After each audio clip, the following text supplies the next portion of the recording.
Okay, and this is my final and most favorite part of digital advertising. How do you plan, implement, and scale your digital campaign? I love this. I wish somebody taught it to me before I started to do this stuff in the real world. And I'm hoping that I can bring this to you. This is perhaps an important um, part of learning about digital advertising, and we're going to look at it in the 7 steps. Um, I found these online as well, and I absolutely love this particular article that teaches you how to plan, implement, and scale campaigns. So we're going to start with the first one here, which is identify your avatars. Okay, so let's get going. What is an avatar? It's a profile of a person that would be interested in your offer.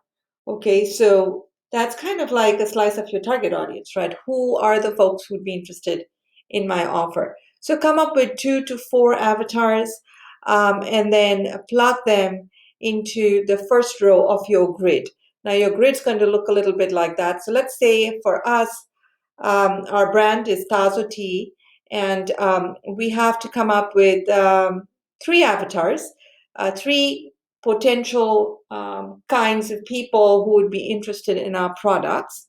And then we have to come up with 3 hooks. Okay, so what we're going to do is we're going to fill up this particular table. And we're doing this because we want to sort of create like a good marketing and messaging fit. And so this is a great way to sort of precisely target those ads. All right. So, let's get going on how we're going to go about doing this. Remember, when we're thinking of who our avatars should be, think about what exactly are we promoting, and think about the different kinds of people who would be interested in our product and would benefit from it.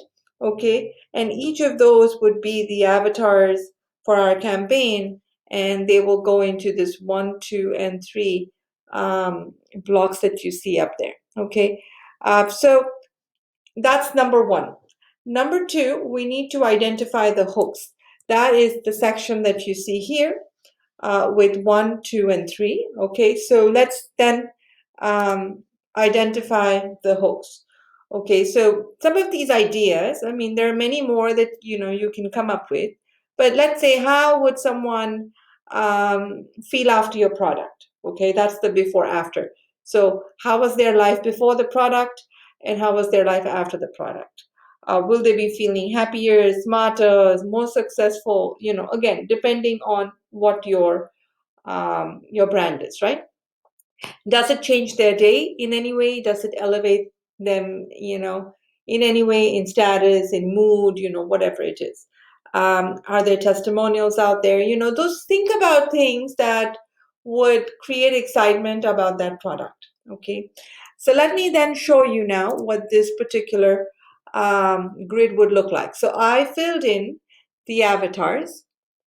So let's say for Tazo Tea, there would be a yoga teacher who would love to have a cup of green tea, to elevate her mood. So I'm putting yoga teacher. It could be him or her, right? It could be either male or female. Another avatar could be a busy mom who, is just groggy when she wakes up, and she's got to take care of all these kids, right? But, here she is having a cup of tea and she's getting ready for her day. So I could totally see someone like Busy Mom as one of our avatars. Um, you know, Dasu tea has lots of flavors, and so there might be people who want to get energized and excited and feel healthy. So, I said, okay, maybe a sports lover could be one of our avatars. So let's say you have a section of avatars there, 3 different ideas, and now we got to come up with the hooks. Okay, so let's say we came up with these 3 hooks: before, after, average day, and calm and happiness. Okay, so I just came up with these. So I could see, a yoga teacher before having the tea, and then after having the green tea, that, he or she can meditate better, whatever it is, or feels happier, whatever it is, right? So same with average day, does it change somebody's day in any way? And then the last one there is the sports level, which, after you have it, you feel more energized, happy, whatever it is. So, of course, we want to be a little bit creative and come up with, what are the benefits and outcomes, after using this product, that can grab the attention of your avatars, right? So now that we have our hooks, we've put them in that particular column right there.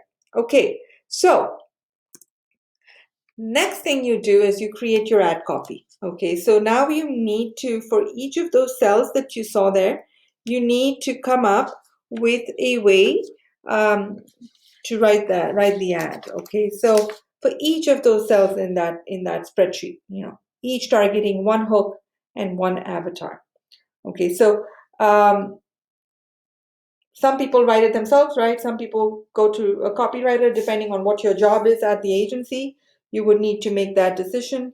But regardless of who's doing the writing, what you want to pay attention to is each of the ad copy should have a text, should have a headline, right? So text, headline, description, and those three things are very important. Of course, there's also a photo or illustration, which we'll come to. So for each of these segments, you need to create a copy for the entire ad. Okay. The more targeted your ad is, higher your return on investment is. Okay. So what have I done here? Now you look at the avatars. We've talked about yoga teacher, busy mom, and sports lovers. Those are our three avatars. And then we have three different hooks, right? So now what do you want to pay attention to? Now you should have a total of 9 different unique ad copies. Would you agree? 9 different unique ad copies. So you would have a copy for Avatar 1, Hook 1. You would have a copy for Avatar 2, Hook 1.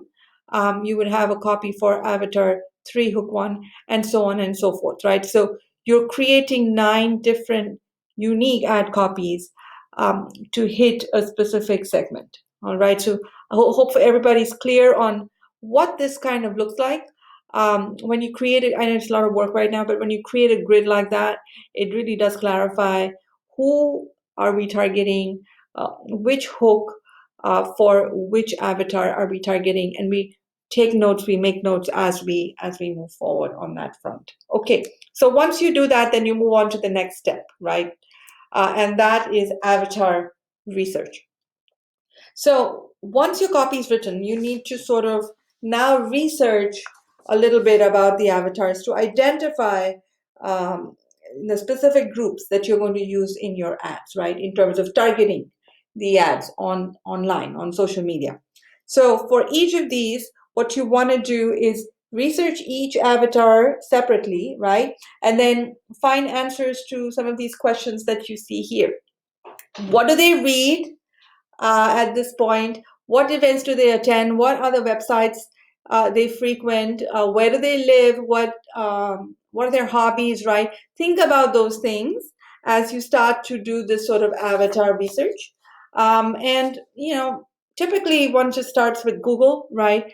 If you have a bigger budget and, a bigger sort of campaign, then I would just talk to people, do some qualitative research, and then get those answers and then get the ads in front of those people, right?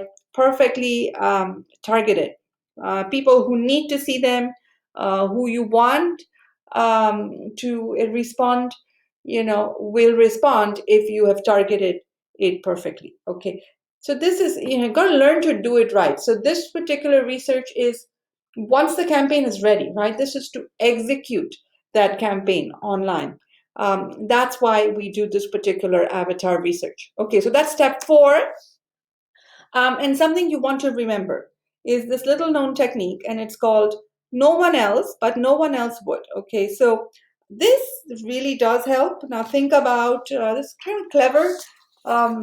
When I read it for the first time, I said, oh my God, why did I not think of that, right? So, what you're seeing here are 3 circles. Okay, so let's say you are targeting an ad to golfers, and you want to, um, find interests that only real avid, real serious golfers would know about. So you only want people who are really serious golfers to click on that ad, and nobody else, right? So very qualified prospects. So let's say, we know of Tiger Woods, right? Most people know of Tiger Woods. Everyone knows who, well, Tiger Woods is. Many people know who Phil Mickelson is, right? So these are golfers, but average people like you and me would know about these people. Now, if you have an avid golf enthusiast, they would know of Bubba Watson, right? Most people, like, I had to look him up. I didn't know who he was.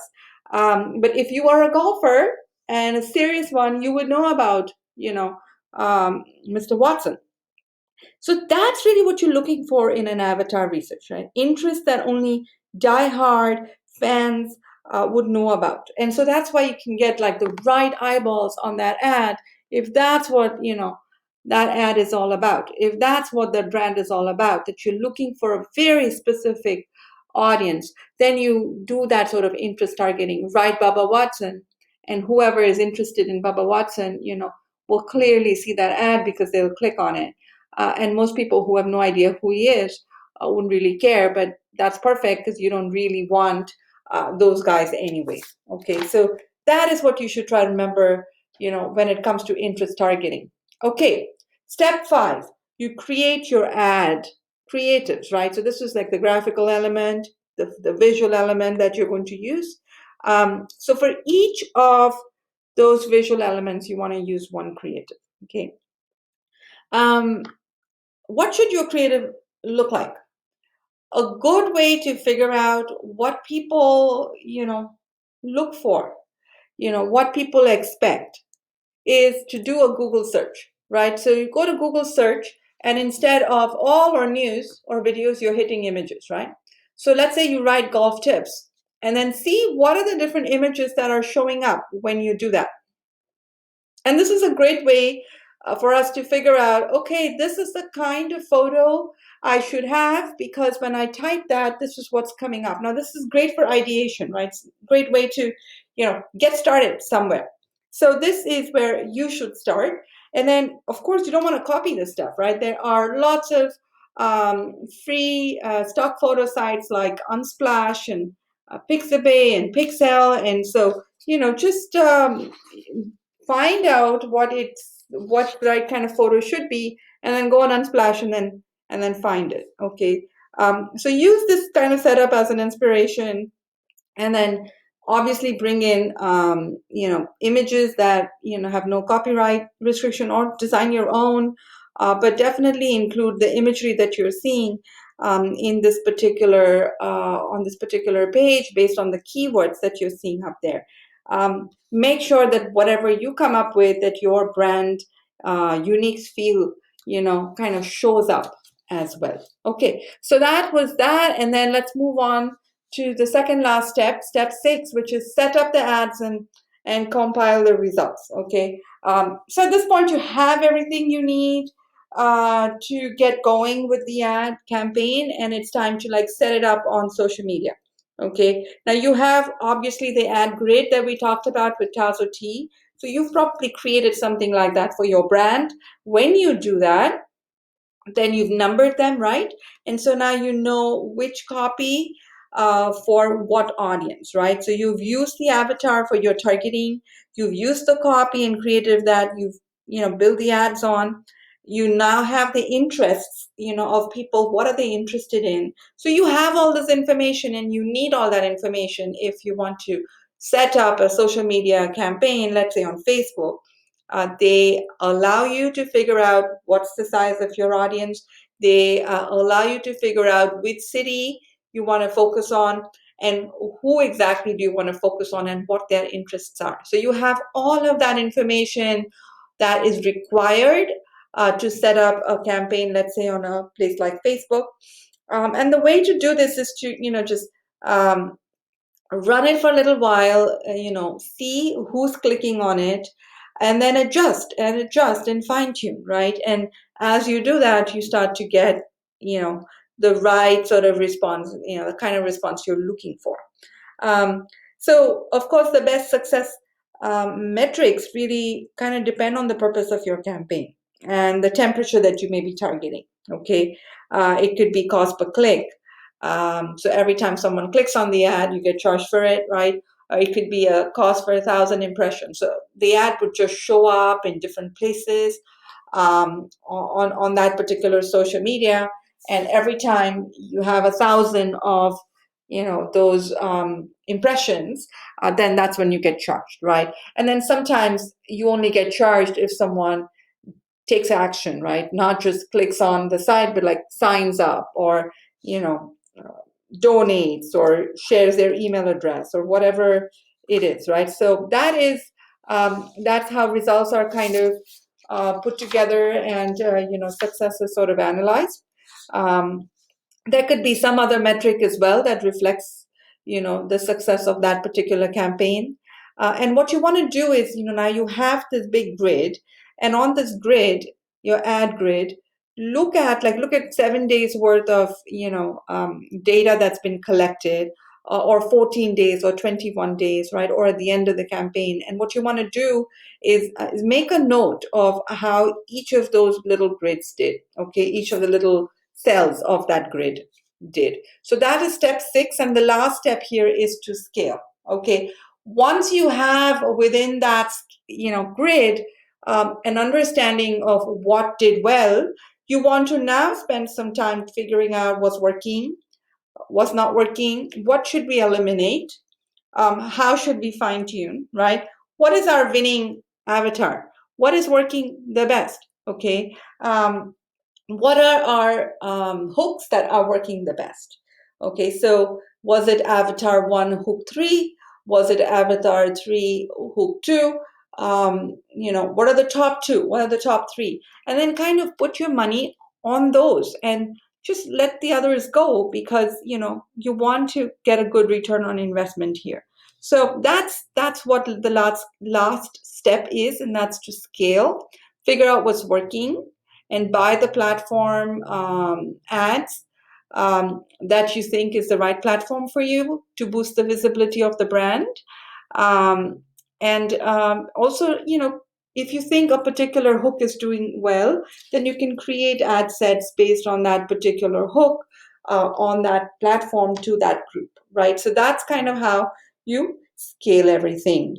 So whether you have a small, amount of money, or you have a larger budget, scaling something in this particular way will, give you the best ROI. Okay, so that's all the 7 steps to plan and implement your digital campaign.